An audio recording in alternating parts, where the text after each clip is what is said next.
Nem, hát ez egy olyan dolog, János, hogy annak idején, amikor megismerkedtünk, szóval te egész más stílusú embernek mutatkoztál, és utána ennek az egésznek a rejtett világát föltártad a maga, szóval mocskos valóságát, ahogy mondani szokták, és ez szóval nem tetszett a srácok. Én is elmondtam neked bizalmasan bizonyos dolgokat, és utána azok szépen pellengére kerültek, és ezért nekem... Szóval több cinkem volt ebből.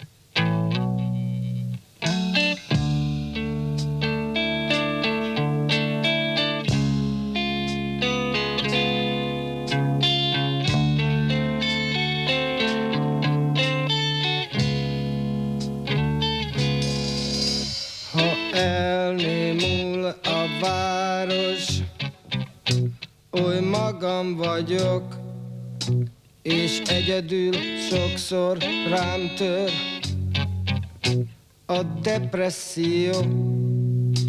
Ó nem tudom, hogy ki vagyok, mire születtem, választ nem kapok.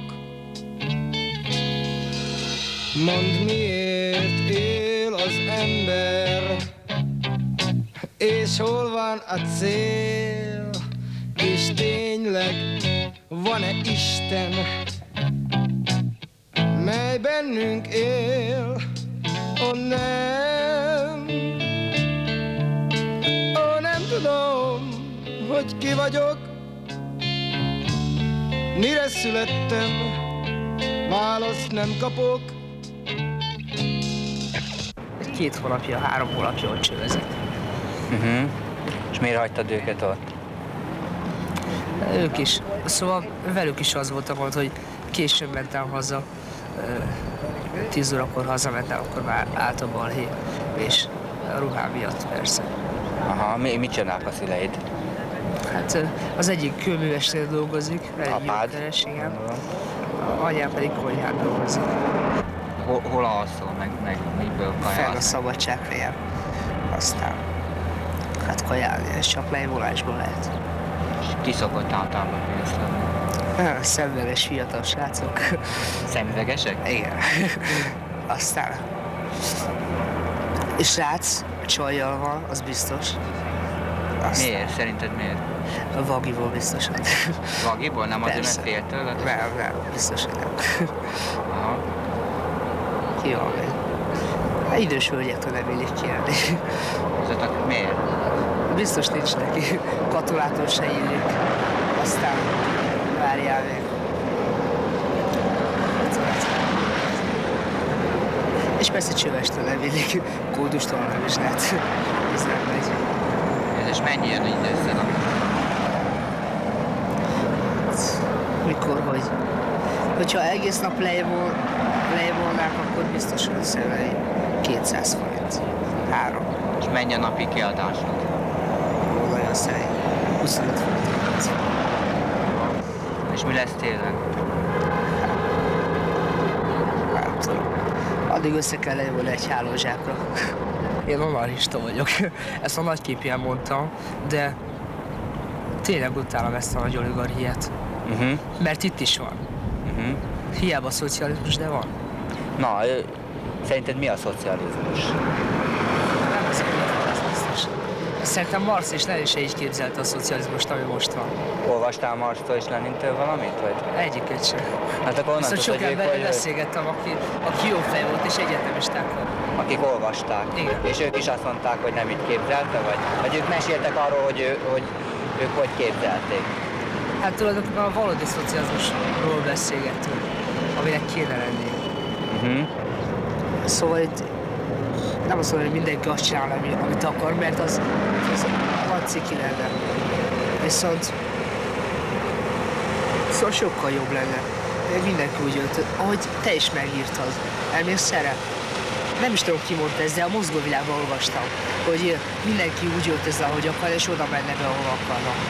Tegnap például be akartok menni az olimpiába ide, vizet inni, egy fillérünk nem volt, szomjasak voltunk, a közelben nem volt csak. Be akartok menni vizet inni, kizavart minket a kis pincérnő. Egyem a szívét.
Na de hát most itt a külvárosi fiataloknak a nagy részét tényleg nem veszik hiszem, mert nem hát köti itt is vannak ilyen Vannak ilyen, így van, ilyen Dzsumbujból, meg Tripolisból, meg Chicagóból, meg ilyen munkás negyedeknek az elit centrumából származó emberek.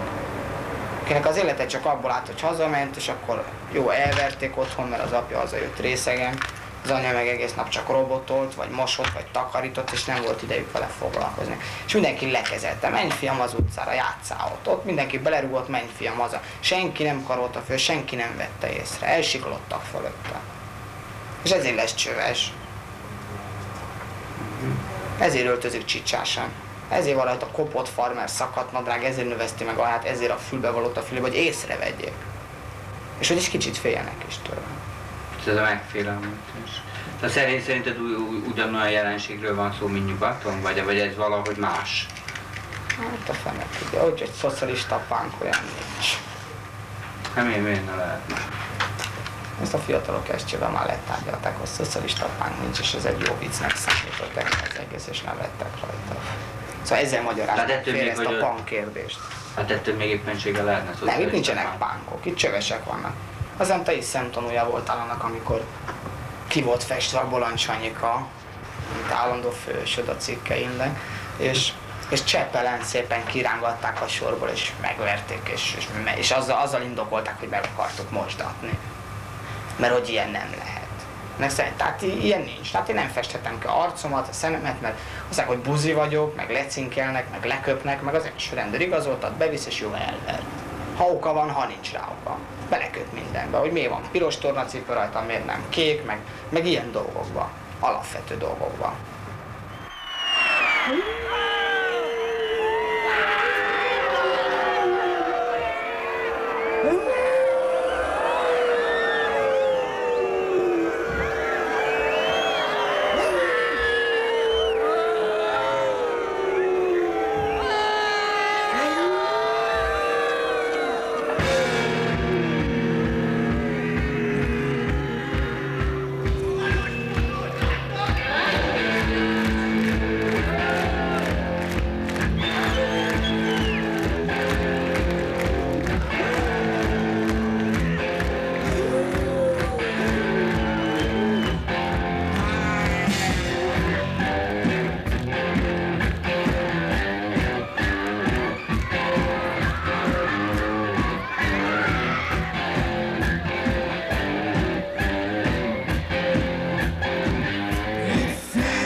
Mi van?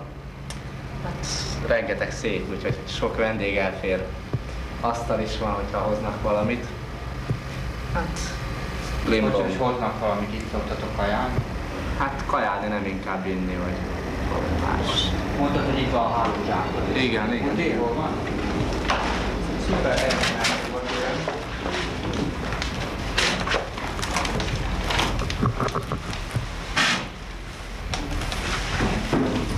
Itt található fejpárlás hasonló dolgok.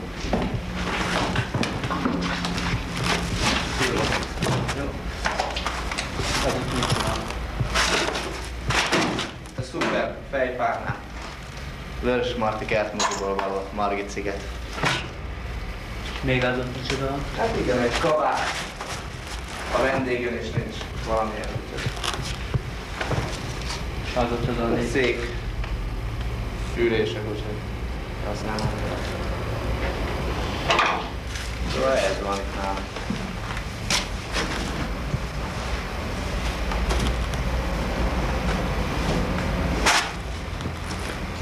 valami gyertya, hogyha bárki jön, akkor Igen, akkor lássa.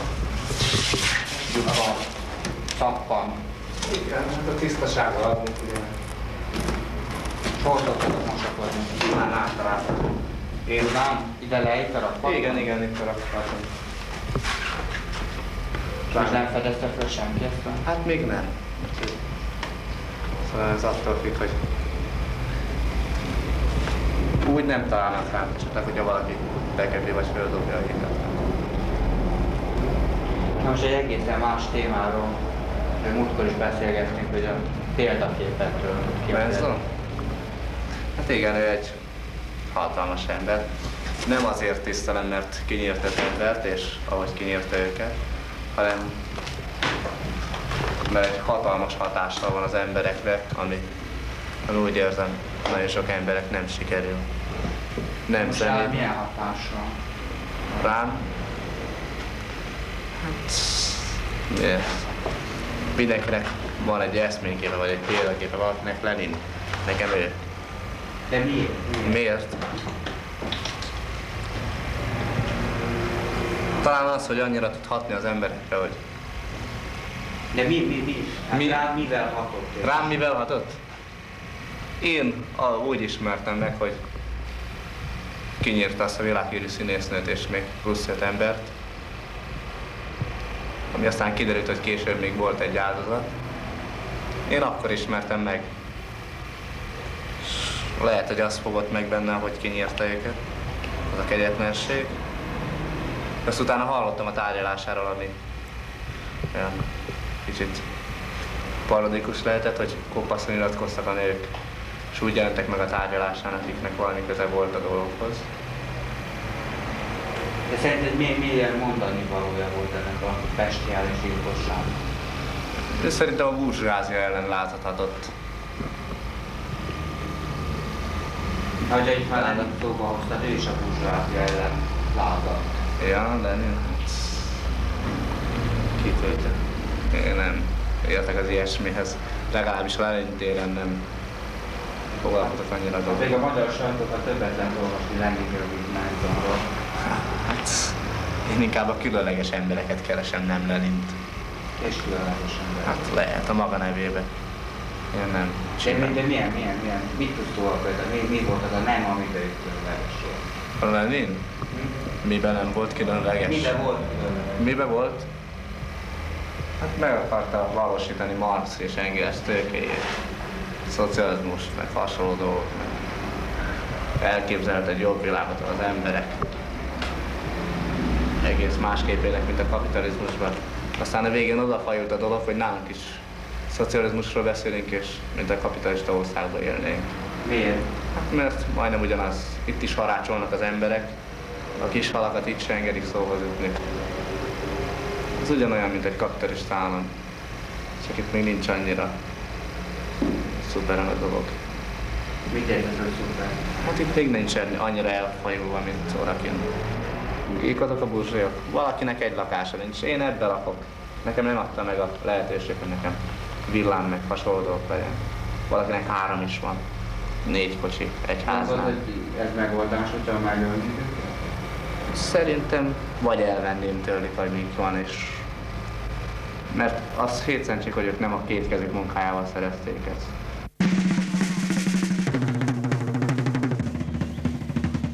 Na mondd el nekem, erre jártál, mióta én itt elmentél tőle. Hát nem is tudom. Először, hát itt mikor volt az a pályaválasztás, akkor textilbe jelentkeztem. Igen. És hát az Erzsike néni vitt fel bennünket Pestre, 3-an mentünk együtt a Mariannal, arra biztos tetszik emlékezni, meg a Belicsi Bolyával. Aztán elmentünk Pomázra, ott kaptunk kiruházást, és aztán bementünk Pestre, a Kálai Évába, intézetbe, igen. és ott felvettek bennünket, és elmentünk kocsival oda a textilgyár kollégiumába. És ott fel is vettek, és egész nyáron dolgoztam, mint így gyakorlaton voltam, szóval nyári gyakorlaton. Aztán kezdődött a szeptember, beiratkoztunk az iskolába. És el is végezted az iskolát? Igen, elvégeztem, aztán 3 hónapot még ott tanultam, illetve dolgoztam. És hát aztán olyan fárasztó volt, meg nehéz volt 3 műszakban, és ott hagytam. Soha nem kell dolgozni. Hát egy jó darabig lógtam, egy hónapig. Aztán meg onnan a munkászállóról is eljöttem, és akkor hát csőeztem. És nem volt senki, akihez mentél volna, nevelőszülőhöz vagy a... Hát a nagymamámhoz utána elhelyezkedtem a Korvináruházba, ott dolgoztam 1 hónapot, de ott nagyon kevés pénzt kaptam. De akkor még Pomászhoz tartoztatok, nem? Hát 18 éves korodig. Igen. Na de ők nem intézkedtek, amikor loptál, hogy Semmi, nem abszolút nem is érdekelte őket, hogy azzal se foglalkoztak, hogy bemegyek-e dolgozni, vagy nem. Na, de hát ők azt gondolták, hogy te ott vagy a munkahelyeden. De onnét kellett volna jelenteni Pomász felé nekik, biztos, hogy te Igen. nem vagyok már. De nem szóltak senkinek. Aztán, hogy itt aludtam, ott aludtam barátnőimnél. Szóval soha nem voltam megállapodva egy helynél. És akkor miért nem valamelyik felnőtthöz fordulsz, például barátnőd mamájához, vagy a volt nevelőidhez, vagy ne is hozzánk, hanem biztos van olyan valaki felnőtt közül, akihez kötődsz egy kicsit, vagy A szüleimre nem számíthatok. Arra nem? Ja, és persze elhelyezkedtem, aztán dolgoznak kartográfiai vállalathoz, most segédföldmérő vagyok. Hát már több mint 1,5 éve ott dolgozom azóta is. És Hát most jó. én nem lelkizni akarok veled, de valahogy úgy rád nézem, mert nagyon csinos, helyes kislány vagy, és mivel tényleg egy kicsit úgy kötöttünk is egymáshoz, nem csak én, hanem itt a többi nevelő is, azért egy kicsit sajnálok, Margit. Most már úgy meg kellene állapodnod, nem vagy már te olyan kislány, hogy ne értsd ezt meg. mondtam, hogy nem elkizni szeretnék most veled, hanem most már el kellene határoznod, hogy én nekem van most már egy célom, amit el akarok érni, vagy annak érdekében valami erőfeszítést is kellene tenni. Hát az a cél, nem hogy mindig egy mástól lakáson várd lakjál. azt, hogy helyetted gondolkozzon, vagy csináljon valamit. Tudod? De nem tudok hozzáfogni, hát hogy kezdjem el? 1, 2, 3, 4 esik túl rajta. Nem. Hát mindent elmertél mondani mindig. Nem. Nem van ciki. Miért ciki? Ez nem ciki, csak olyan... De most nézd rám, ha velem beszélsz, na hát én is ránézem. De eddig is elmondtam most mindent. Most miért van gátlásod? Van egy bébém. Na. És az akkor történt meg, mikor csövesztél, vagy mikor? Hát... És az hol van velük? Csecsen otthon. Hol? Pest. Kerepesi úton. Kislányod van, vagy kisfiú? Fiú. Te figyelj ide, te tudod nagyon jó, te állami gondozott voltál. És mindig azt beszélem minden 8-oson fülében, most is 8-osaim vannak, ha gyerekük lesz, ne ilyen életük legyen, mint neked volt. Igen, ez Most ő neki ugyanaz az élete lesz, amíg nem törődsz vele, nem tud magadhoz venni, mint amilyen neked volt. én is ettől féltem. De pont azért kellene most valahogy változtatni az életeden. Hogy a gyerekednek jobb legyen, mint neked volt. És ha tényleg szereted, akkor biztos megteszel érte mindent. Szeretnék. Hát egy albérlet az megfizethetetlen. Hát Különösen pláne vannak. gyerekkel. Gyerekkel is. Ha mondjuk ott, ahol lakom. De azért még mégis optimista vagyok, mert nem hiszem el, hogy csak te vagy ilyen helyzetben.